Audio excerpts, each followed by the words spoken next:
So welcome to today, and today's probably one of my favourite days because it's so simple, but also profoundly beneficial.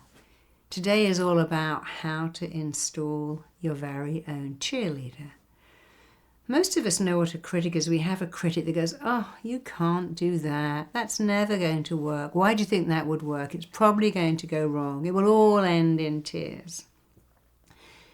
We're very familiar with our critic, and we allow the critic to hurt us. Criticism withers people, and your own criticism is actually worse. You see, if I criticize you, you could say, "Oh, that Marissa's having a bad day. She was so rude today. She must be having a bad day." We kind of work our way around why someone is critical or mean. But when we do it ourselves, there's no agenda. It just goes in, so you can be your very own worst critic. Or you can have a cheerleader that drowns out the critic. Because what does a cheerleader do after all? A cheerleader knows one thing and one thing only. Their job is to cheer for you.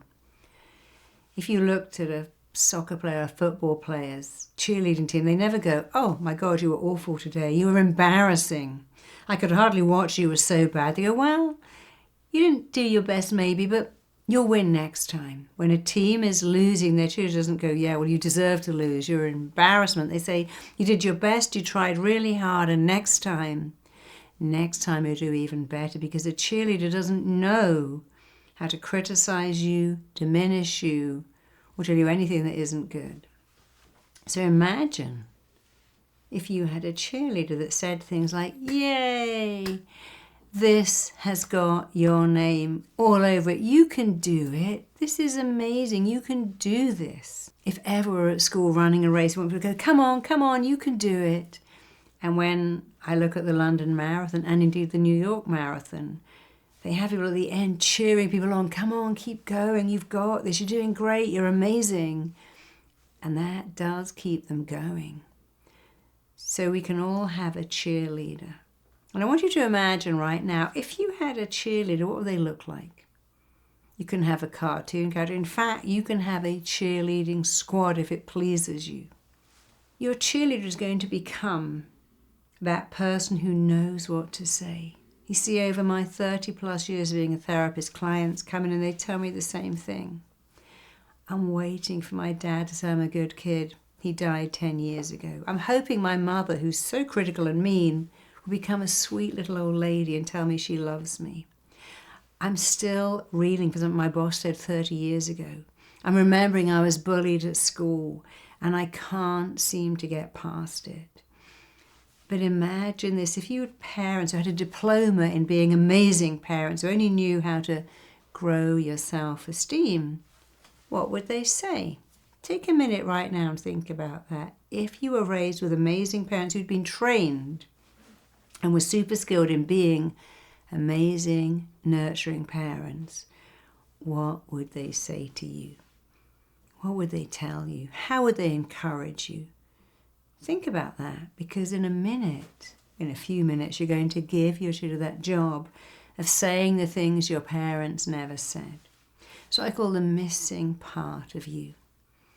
And imagine if you went to school with teachers who only believed in you and said, "I came into teaching just to find a kid like you to teach. You are such a joy to teach." Imagine if you had a template for a best friend and you had that best friend who'd say things like, "Wow, how lucky did I get to be your friend? You are amazing. I love the fact that you're such a great friend." What about a brother or sister that believed in you and wanted to grow yourselves? And what would they say to you? You see, as a parent, your job is not to teach your kids Mandarin or even give them organic broccoli. Your job is to raise kids with high self-esteem. Now, I didn't know that. Most parents don't know that, and they also don't know how to do it. But your cheerleader does. So imagine this cheerleader is going to become and going to say the words amazing parents would say, amazing teachers would say, amazing friends or relatives or siblings, or even what would an amazing partner or lover say to you? And this is not rocket science. They say the same thing. "How lucky did I get to have you in my life?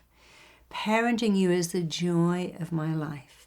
being your partner is the best thing I ever did. When I met you, that was the best thing that ever happened. You know that song by Paul Weller, you're the best thing that ever happened to me and my life. And you can think of some songs that might be easier for you. But imagine if you'd been lucky enough to be raised with parents, teachers, siblings, relatives who told you every day, you're a great kid, you're smart, you're interesting, you're great company. How would you have turned out? Now, most of us don't get that. We don't get it.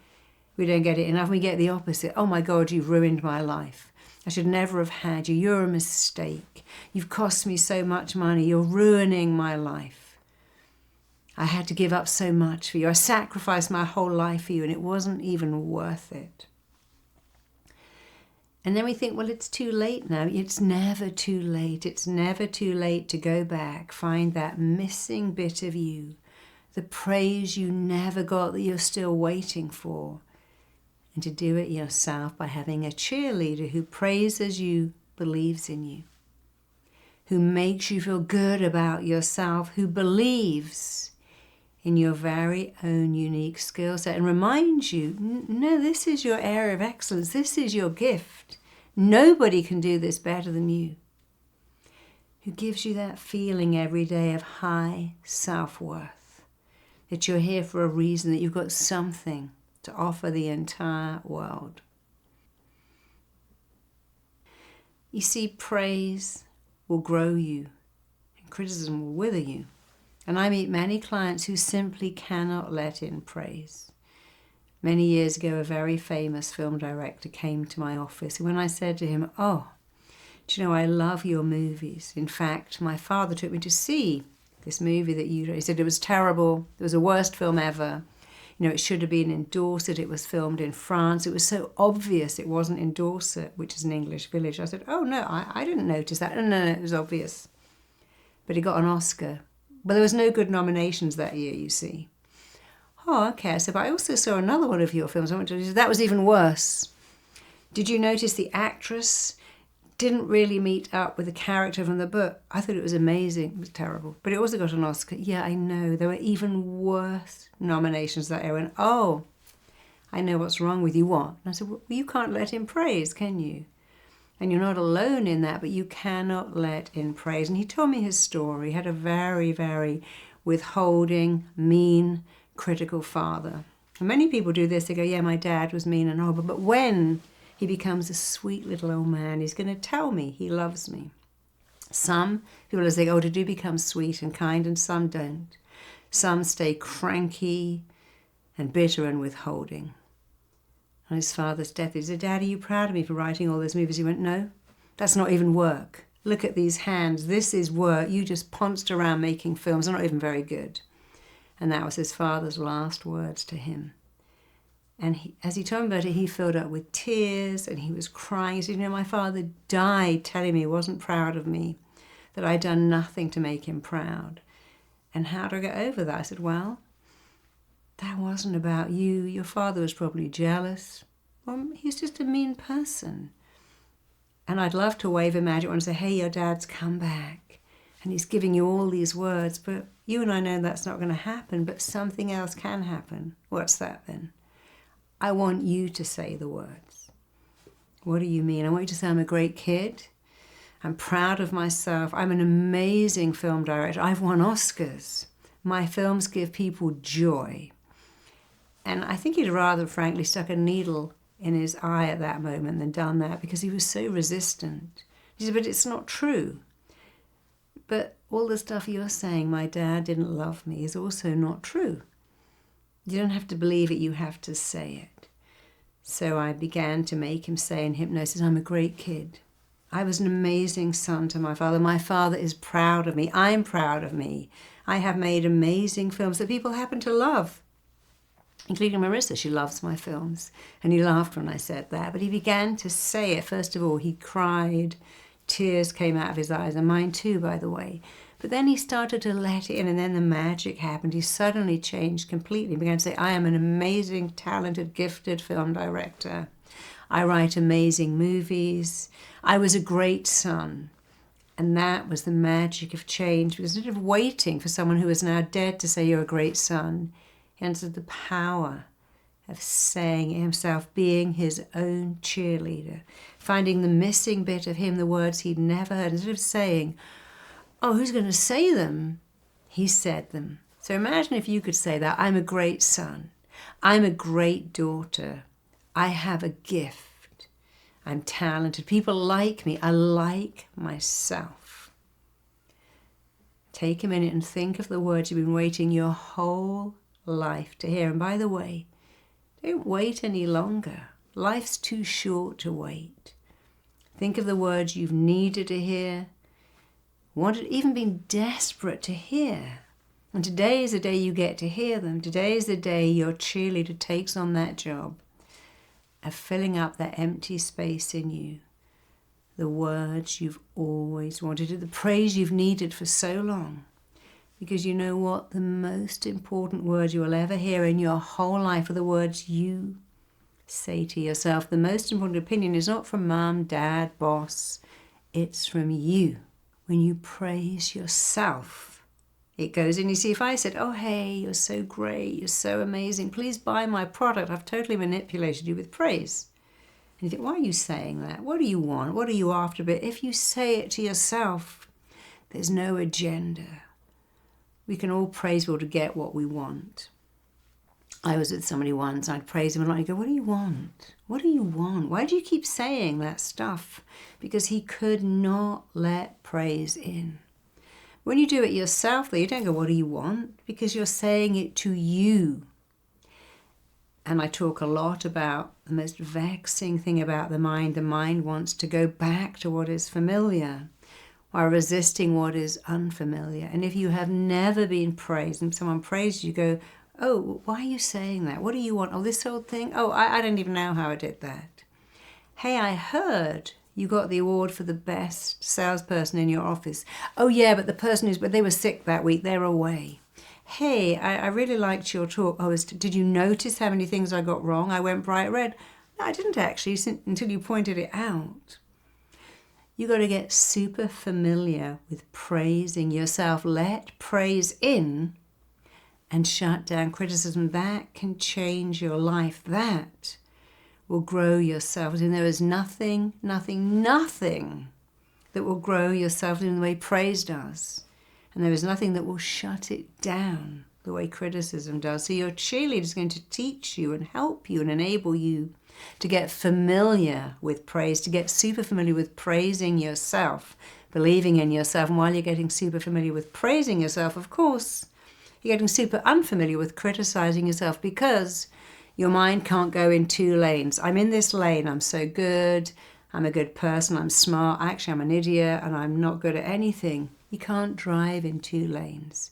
Pick a lane, pick this lane. And when you're in the lane of the cheerleader praising you, you can't be in the lane of the critic diminishing you, because you can't be in two lanes simultaneously. Pick a lane. We're going to pick the cheerleading lane. We're going to go into hypnosis meditation. Right? We're going to install our cheerleader. And we're going to stay in the cheerleading lane for the rest of our long, exciting, praise-filled lives. Let's do it right now. Just make yourself comfortable lying or sitting with your feet and hands not quite touching. And just roll up your eyes as if you're trying to look into your very own eyebrows. Look up. Breathe in, breathe out, keeping your eyes glued to that real or imagined spot overhead. Again, breathe in, hold it. And each time you blink, deep, powerful hypno healing is coming upon you. Breathe out. One more time, hold it, breathe in and hold it. The more you blink, the deeper, faster you're going into powerful hypno healing. And as you exhale, keep your eyeballs up. Close your eyelids right down, all the way down. Just allow a drifting, floating feeling to develop in you. Drop your chin so you have that looking down sensation. And right now, you can see your feet, feel your feet, hear your feet taking each step as you move on to step 10. As you take step 9, each muscle, every nerve is turning loose, letting loose, and you are going deeper into an awareness of yourself, you're taking step 8. Going deeper, you're taking step 7. Every sound, noise, movement around you is taking you deeper and deeper into Hypno Meditation. You're taking step 6. The sound of your own breathing is taking you deeper into an awareness of yourself. You're taking step 5. You're halfway down, going deeper. You're taking step 4. As the sound of your heartbeat takes you deeper, you're taking step 3 as you gently, calmly, easily move on over to a deep healing state. You're taking step 2, going deeper. You're taking step 1, and as you go deeper, drift deeper, sink deeper, I want you to imagine you are installing into your mind the most phenomenal cheerleader, the most powerful, gifted, complementary cheerleader.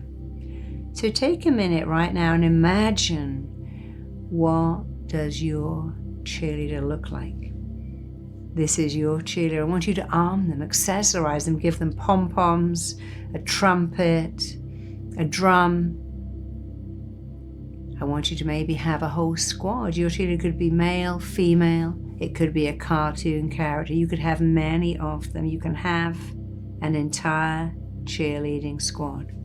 So first of all, take a minute to recognize, what does your cheerleader look like? And what are they going to do for you?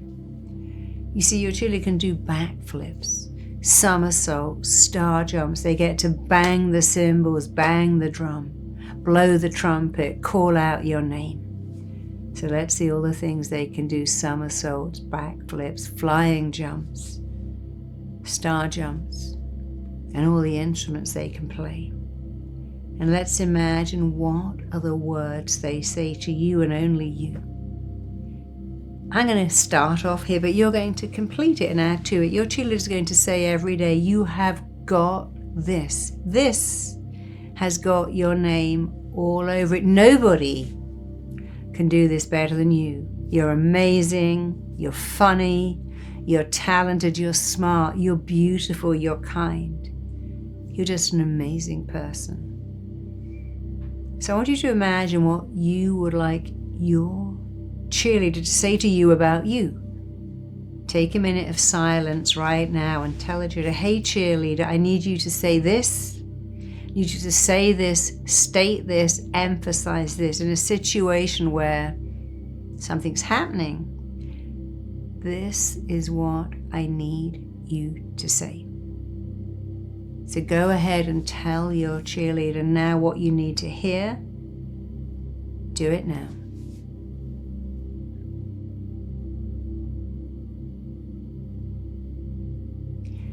Make sure you make it really, really clear. You see, I want to be noticed. That's not clear. For what? You can be noticed for having explosive gas, but nobody wants that.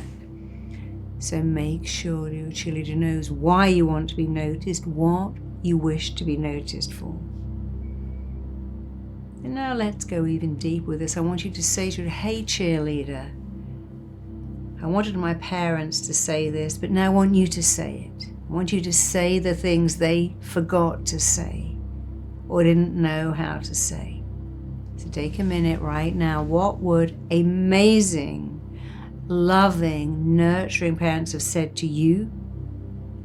Imagine you can go back and have your cheerleader take on that role of saying what a loving, nurturing, knowing parent would have said. Take as long as you need. You're great. You matter. You're important to us. You're the joy of our... How do we get so lucky to have a kid like you? The joy of our life is parenting you. Pick your words though. And let's imagine what an amazing school teacher would have said to you.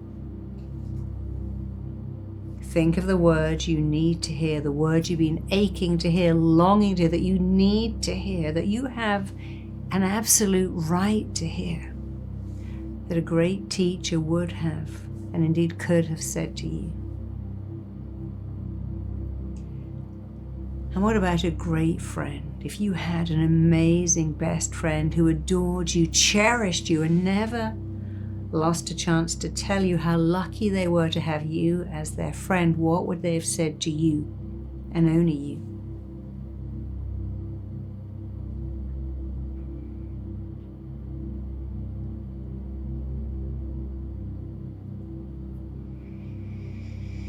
What would an amazing sibling say to you? So many times our siblings are mean and unkind.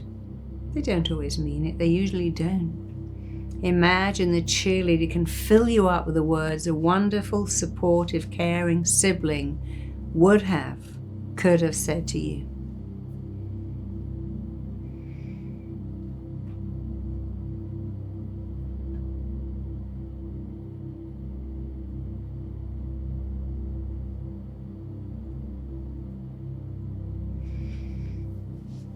And if you had the most amazing partner in the world who cherished you, adored you, let you know every day that you were the most important person in their whole life, what would they say to you? How would they let you know how significant you were to them? How lucky they were to have found you? What would they say? And if you had an employer that made you feel indispensable to him or her, what would they say? What words would they use? What language? Take a minute and really notice the words that you need to hear, want to hear, and are finally ready to hear. And tell your children, this is what I need to hear. And this is when I need to hear it the very most. So go ahead, inform your children what you need to hear, why you need to hear it, when you need it, how often you need to hear it, which particular times do you need to hear it.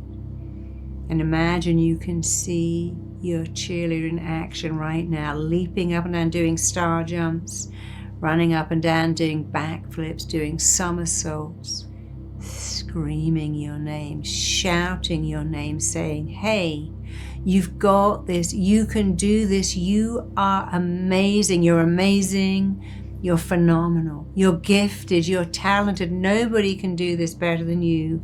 This is your unique gift, this is your time, you are the best, simply the best, better than all the rest. Maybe your cheerleader has a song that they sing to you. It's a new day, it's a new dawn. You're feeling great, or don't stop me now. I'm having the time of my life. Think of a song. This girl is on fire. This guy is on fire. I am titanium, bring it on. Think of a song. Think of a song that would make you feel good. What makes your heart sing? What lyrics inspire you and excite you? And imagine your cheerleader will play that song, sing that song. And every time they play that song, sing that song, do the moves to that song, you feel good about yourself. What could you say to you and tell you that would elevate your feelings of self-worth? What could your cheerleader tell you or say to you? And hear it now, your cheerleader has a job, and their job is to make you feel good about you. Your cheerleader is doing their job right now, elevating your sense of self-worth, elevating your sense of having a skill and being really good at it, elevating your sense of who you are, why you're here, what you have to offer. So go deeper and feel that feeling. What does it feel like to have a cheerleader who roots for you, supports you, encourages you, calls your name, tells you all the things you need to hear? What does that feel like for you to have someone who believes in you, only you, always you, and tells you every day, you can do it, you've got this, you're going to be fantastic, you already are? What does that feel like? Feel the feeling now. And while you're feeling the feeling of what does it feel like, take a look. What does it look like to have a cheerleader in your head? It is like the Energizer Bunny, always running on full power, praising you, believing in you, encouraging you, reminding you that you're amazing, that you have something incredible to offer, that you are here for a reason. What does that feel like to you? What does it look like to you? What does it sound like? What kind of words do they say? What is their voice tone? So really dig deep into what it sounds like, feels like, looks like. What is it like for you to get so familiar with being praised? Your cheerleader praises you, roots for you, believes in you, supports you, encourages you every day until that is super familiar. It's now becoming so familiar right now. As you go deeper, drift deeper, sink deeper, being praised is familiar. Being believed in is familiar. Being supported is familiar. Having someone encouraging you is becoming familiar, even more familiar. And you are also learning to praise yourself, to take on the cheerleader's words and to hear yourself saying, I can do this. I have got this. This has got my name all over it. No one could ever do this better than me. This is what I'm here to do. Feel that feeling right now of making self-praise familiar. Feel that feeling of making self-belief familiar. Feel the feeling of making high self-worth and knowing you're enough and you matter familiar. Feel it. Hear the words. And imagine a day in your life you wake up, go into the bathroom to clean your teeth, and you look in the mirror and go, yeah, I'm a great person. I've got a unique gift. And you notice that where you might have, could have, even would have criticized yourself, the cheerleader is so loud, so powerful, so ever present, it wipes out the critical voice. The critical voice really hasn't got a hope here. It's drowned out at every opportunity until it just learns to go away. Because the cheerleader is always on, full on, excited, positive, happy, powerful, believing in you, whooping, shouting, singing, dancing, drowning out the critic until the critic just goes away. The cheerleader laughs at the critic, refuses to engage the critic, and just goes on cheering, just goes on believing, just goes on supporting you. So take a minute, another minute of feeling it, hearing it, seeing it, making it so familiar, so comfortable, so known. You're making praise, support, and being believed in so familiar, so comfortable, so known that the opposite, having a critic, is now unfamiliar, unknown, uncomfortable. So let's take one more minute, go deeper and deeper and deeper. And imagine your life now with a cheerleader who's in your mind, lives in your mind, believes in you, supports you, encourages you, praises you every day.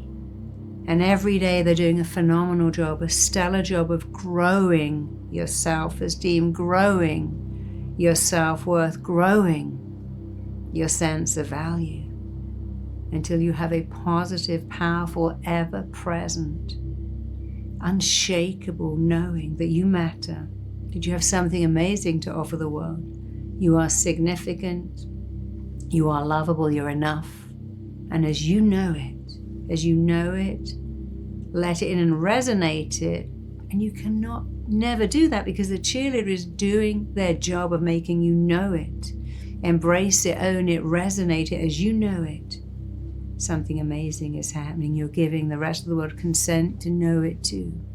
As you elevate who you are, everyone else does the same. As you elevate your sense of self-worth and belonging and connection, it's all so easy.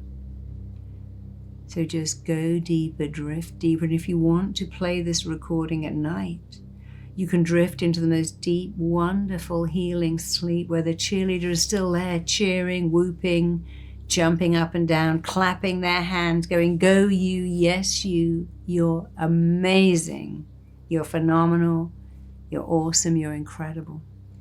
And you can sleep all through the night with that going on. Or if you play this recording during the day, you can slowly, calmly, easily, effortlessly just come back to your full awareness. Just take a deep breath, open up your eyes, and remember, your cheerleader is in you. Your job is to tell them what to say, and their job is to say those words, to nourish you with words until it isn't what you do, it's who you are. And I'll see you next time. Thank you so much.